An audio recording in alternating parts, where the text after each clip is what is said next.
Hey, I'm Sophie. And I'm Rebecca. And between us, we have over 14 years of experience of working with people on their career clarity, their confidence, all kinds of career challenges. So today, I want to give you the ultimate hack on if you're facing uncertainty and it's slowing you down or stopping you from moving forward.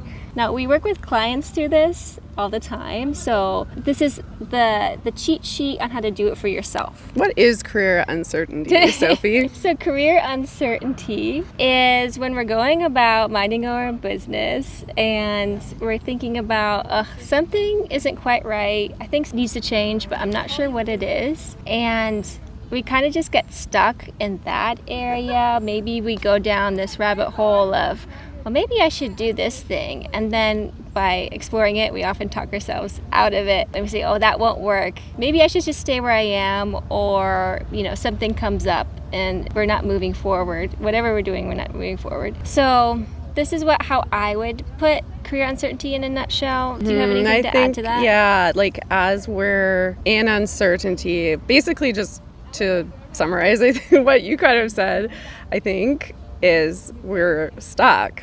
We see uncertainty. We're not happy with where we are, but we see uncertainty if we try to make a change or commit to making a change, and then we just stay stuck and don't move. And that's really that can be a result of uncertainty, but it doesn't have to be the result. So hopefully we're going to help you with that. Yeah. And then I guess I will also add that uncertainty is when we're not sure it can get better, or we'll lose the good stuff we already have. So that's what I think brings up a lot of fear.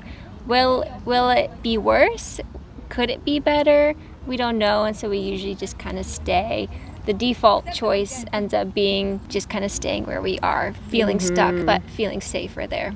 Yeah, because uncertainty is scary. So it's easier and less scary to just stay with what's familiar. But that's not how we get happy in our career if we're not happy and we're dissatisfied. No. Yeah, we have to risk uncertainty, but it's really common to be paralyzed by that uncertainty. So hopefully we can help you all out with that today. Yeah, I'd like to demonstrate with my wonderful demonstrator, Rebecca, and maybe I'll chime in too about what it looks like we're actually talking about. So, can I ask you some questions? Shoot. Okay, what's a current challenge or a challenge that you had in the past that was really difficult for you? So a challenge that I faced in the past? Yeah. Or present? Yeah. Well, the first challenge that comes to my mind, just off the top of my head, is when I started my business. Okay, that was some time ago. Yeah, that was about 11 years ago. I started my business and, I decided I was going to start my business, and I had no idea if it would work, how long it would take to work, if it ever would. And it felt like a huge risk because I was going to put a lot of time and effort into something where the future was highly uncertain. Yeah. So that's a challenge that I faced in the past related to my career. Yeah. Okay. So we'll take that example. Now, when you were going through that challenge, how did you overcome it? Because you just said this is your 11th year of business. You have obviously overcome the initial pain of the uncertainty and everything that brings fear of uncertainty. What did you do? Yeah. Well, I took action despite it. So acknowledging that it was scary. I knew it was scary, but I knew I wanted to do it anyway. So I had that clarity that that's what I wanted to do, which was really helpful. That's a whole other topic. And then telling other people that this is what I am committed to doing, starting this business. I really believe in it. I'm really excited about it. And I asked for their support. And that was really helpful to have some outside support and accountability. I also got a coach. That just reminded me, I got a coach for outside support, someone to help mentor me as I started my business. And then feeling the fear and doing it anyway, kind of like I was saying, just taking action and knowing. I think I did a good job of reminding myself that I wasn't happy where I was. So this was, I could either, try it and fail and be back where I was, or succeed potentially. Okay, so maybe help me summarize the strategies. I mean, you could also call them mindsets, but I'm using the word strategies. Sure. You felt the fear and did it anyway. You had the support of your family, so a support network behind you. You cultivated that very intentionally, it sounds like. What else was a part of that, having a mentor? I think that's it. Okay, yeah, so three big things. So why do you think you were able to use those strategies when you think about your strengths? Because not everyone would be able to do that. Like, what are my strengths? Yeah, what are your strengths that helped you use those strategies? Persistence and determination. I've done strengths exercises before. I know these are strengths of mine. Ideation, like creating and building something, having an idea, and then like actually taking action on it, integrating what I envision is a strength of mine, not all the time. And I'm not saying that fear doesn't ever just keep me stuck, because it does. But with certain things that I really, really want, I'm good at doing that. Okay, very cool. So the reason I asked you that is everyone is dealt a different deck of cards when it comes to their strengths. Your strengths are different than mine, different than anyone else. Anyone watching this, you might have a different deck of cards, different deck of strengths to use.